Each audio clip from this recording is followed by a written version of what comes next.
In the words of Little Kim, I've been gone for a minute now. I'm back with the jump off. I'm really excited to be back today to kind of share a montage of where we've been and where we're going. And I called it Upgraded Vision. Upgraded Vision. I'm excited to be back. You'll jump in right after today's intro. You are excellence. Your mind is of excellence. Your visions are of excellence. Your unique superpower is nothing short of excellence. You amplify a voice of excellence. Your contribution to this world will be of excellence. You will achieve your highest goals and desires with excellence. Excellence in everything, every time. I'm Lanita Holston, and I teach practical communication tools so that we can connect better with those that we love and that we lead. If you have not yet met me, I am a national edutainer. I take educational related topics and I make them entertaining. Also, a philanthropist, 4-time author, and I get really geeky about the language that we use to communicate, whether that be in a mass form of communication like tonight's podcast or speaking engagements, but also in my interpersonal and intrapersonal relationships. If you're joining me live, let us sister know that you are here. You can type in the chat, hey, I am standing by. And if you happen to catch tonight's replay, definitely I want you to hashtag replay and let a girl know that you are here. We have some of my favorite people here. Dupree, it's good to see you.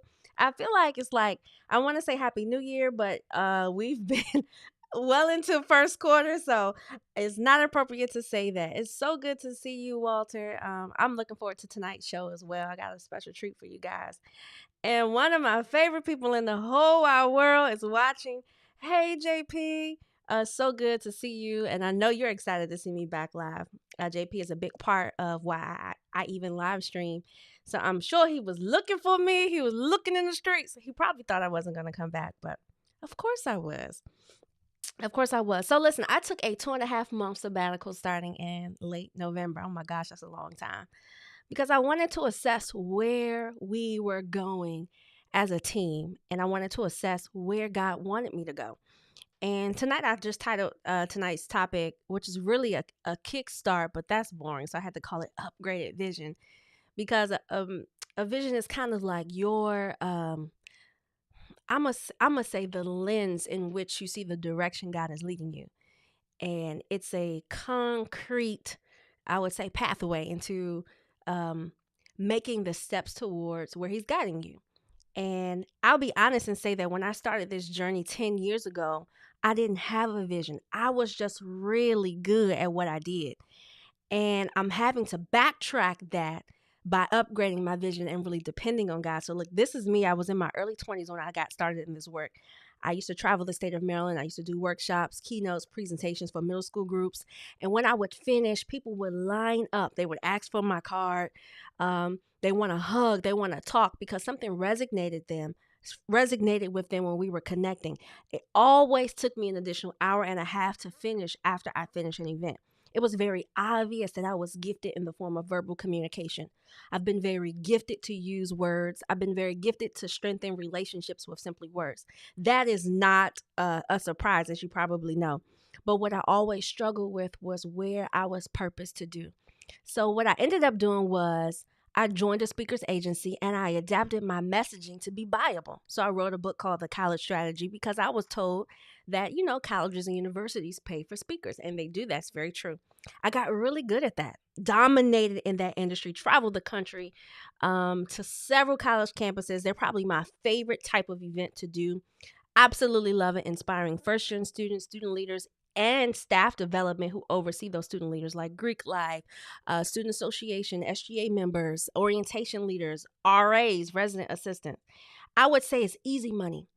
But honestly, during that time period, I always had this question in the back of my mind. Is this my good fit or is this my God fit? And it's so interesting. This past month, my pastor has been preaching on vision. And one of the things he said is that your vision, you will have clues for your vision based off of what God might have brought you out of. You're really passionate about this one particular area because of your particular experience. So he equipped you by life experience to be used in a certain way. So we were doing this. I'm a part of the youth ministry at my church. We're doing this exercise about helping our teens develop a vision. And I bought in a notebook from college. I was doing a leadership retreat, and my vision at 19 was to help build cohesive families. At 19, that was my vision. It literally said motivational speaking to children and building cohesive families. And that's mind blowing because I always say out loud, I never envisioned myself doing this work because I never said that out loud, but apparently it's always been in my heart. And it just happened to have happened that way. And so I have decided, starting this year, that I'm going to transition to focus on bridging the family. So you all know me as working primarily with teens, particularly Black teens. You know me for working with college students. You know me for working in the career preparedness space. And I could do that. I could do it with my eyes closed. Yes, I'm good. Yes, I'm effective. Yes, I was paid very well. Yes, my books still sell. But now I feel stretched to do more. In that work, when I was working with families, when I started working with families, I had a program during the pandemic when organizations were looking for ways to stimulate our kids while they were sitting home. I ran a program, 6 cycles of it, and I got to experience what it was like to work with both a teen and their parent. Transformational. Transformational. When the pandemic ended, my online program kind of ended too. Well, my last engagement of 2022, this was the icing on the cake. My last engagement of 2022, I was in New Jersey at a Jack and Jill event, and I was there to do a session on having hard conversations softly. If you know anything about Jack and Jill, it's a organization for, um, I'd say, prominent Black men and women, Black families. Um, you kind of have to get accepted in. It's a lot based on your income and some of your community initiatives and your heart for community. But it's a community in which parents raise their children together, very elite, very top tier. So I went into that conference, and I'll be honest, it was stiff. The women were sitting like very snooty, very like no one has like, it didn't seem like they were being receptive. It honestly, it felt like they were just there to just check off a box. Very accomplished, very privileged men and women and children. That's the kind of environment that I was in. And when it was time to do my session, I started off by saying, I want to make this clear that the goal of today is not to leave out of the room feeling like we're perfect parents, but the goal of today is to leave out of the room with permission to revisit maybe our current parent strategy and knowing that we have room for improvement. It is likely today you will probably cry. And everybody was looking like, this little young girl is not about to make me cry. Now, it's not my intent to get people to cry, but the things that we go and dig under the rug, the byproduct of that is a release. It's a aha. It's a burden to change or a burden to like accept, and it gets heavy. When I started off the topic, I said, I just want to say this. This is my last time serving families because I'll be transitioning into working in corporate spaces. And I said that assuming I was there doing a favor for a friend. But anyway, when I finished the session, again, there was a line. I spent about an extra 2 hours talking to each woman. A lot of releases. I can't even tell you what we talked about because it was deep. It was a lot of deep conversations. People were opening up about things that I was shocked that they were able to admit publicly. But to be honest, it was confirmation that that's the space that I belong in. While I was preparing to transition out into what I feel like, again, might be more profitable, that was my heartstring pull. Like, nope, this is the space in which you were equipped to operate in. And it's so interesting, JP. I missed you guys too. I definitely did. Yes, it's a good fit or God forbid. What was so interesting is that when I first started working with teens, and someone told me, I was advised by my business coach that I'd have to learn the language of parents. I had a lot of insecurities around that because I myself did not birth a child. And it was hard for me to accept that I could be used in that capacity. Well, come find out that you don't have to birth something to be equipped to reach it. And it is very obvious that I've been designed to do that kind of work. It's a very special place. And so I say all that to say that you will see that my content, my initiatives, and my programming will be shifting from just focusing on teens to the dynamics of the family unit. And I'm going to start this by doing a series starting next week. It's called Top Tier Talk. Top Tier Talk is a family edition. And you may say, okay, well, what kind of families are you targeting? Because there's different kinds of families. You got single dads, you got single moms, you got married, blended families. I haven't decided that yet. What I'm going to do is I'm going to begin to create the content as quality as I can, and where I feel like an urge, I'll shift there, but I'm just going to start. Sometimes you don't have all the answers, but you do have to start somewhere. So this is my start with this series.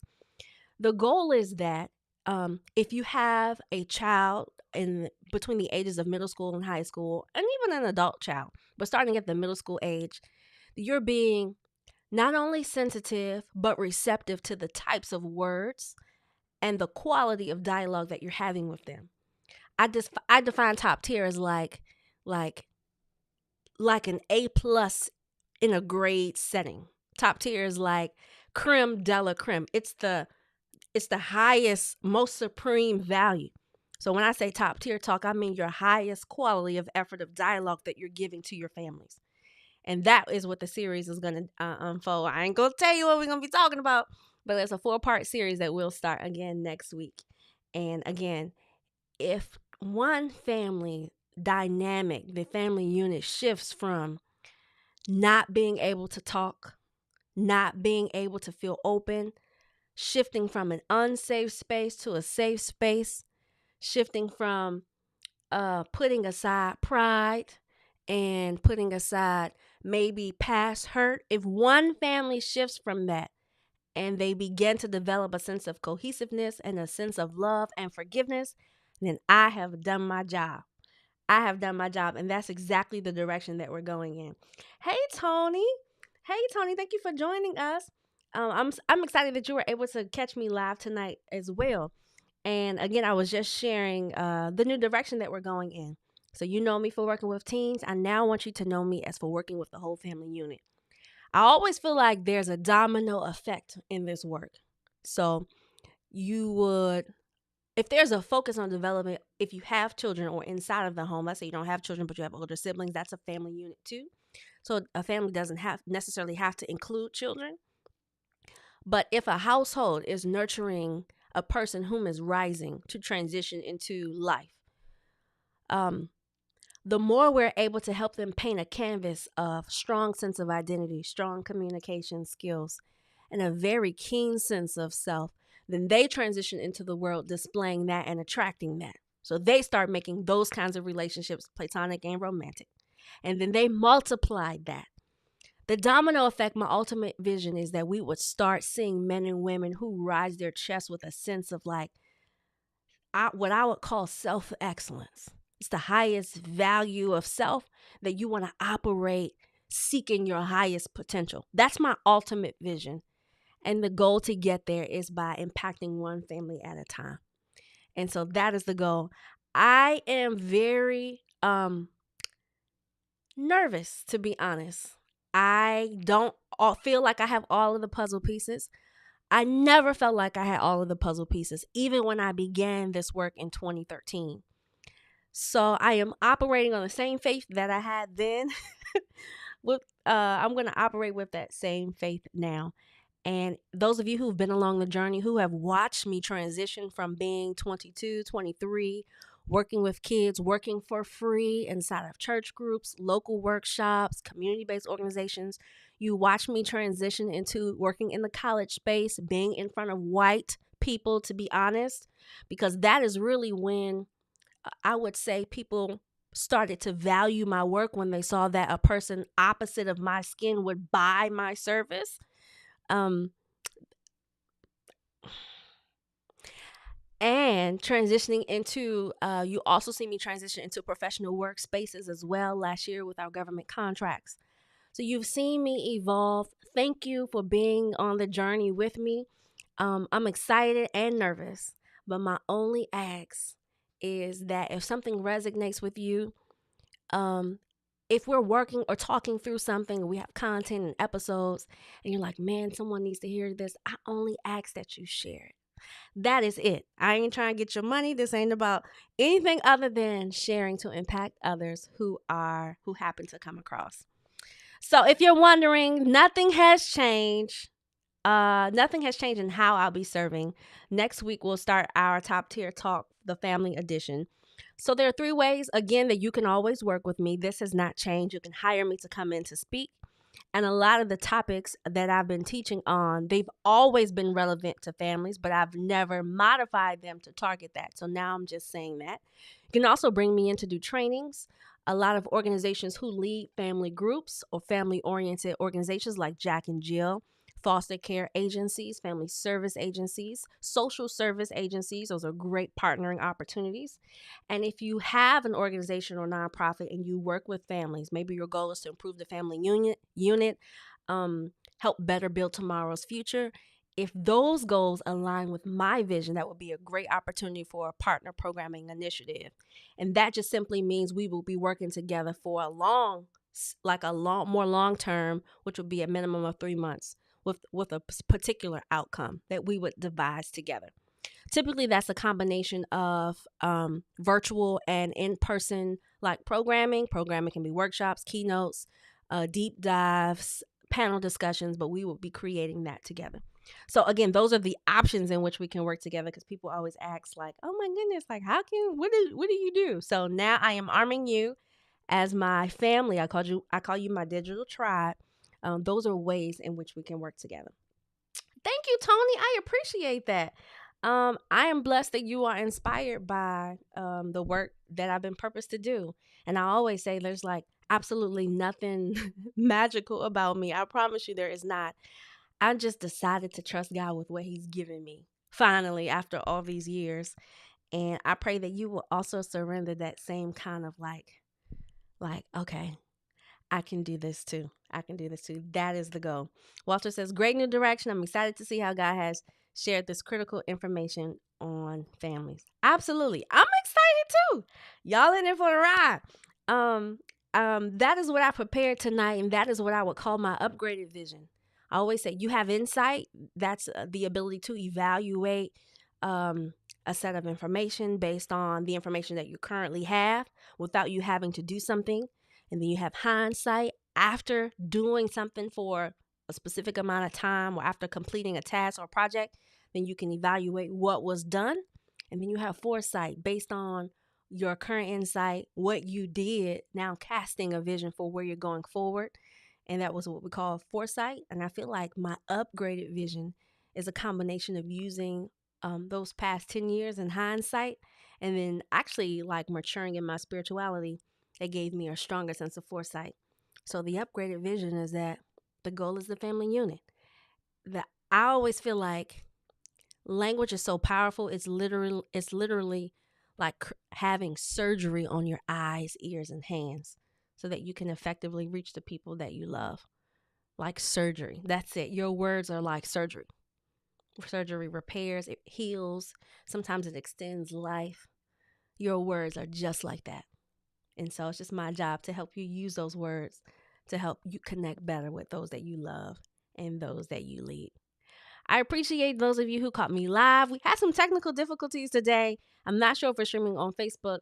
I have been offline for 2.5 months, and Ecamm Live changed up so many things that I didn't learn until it was time to go live. But I appreciate your patience. Really excited to be back. You know how to reach me if you have any questions.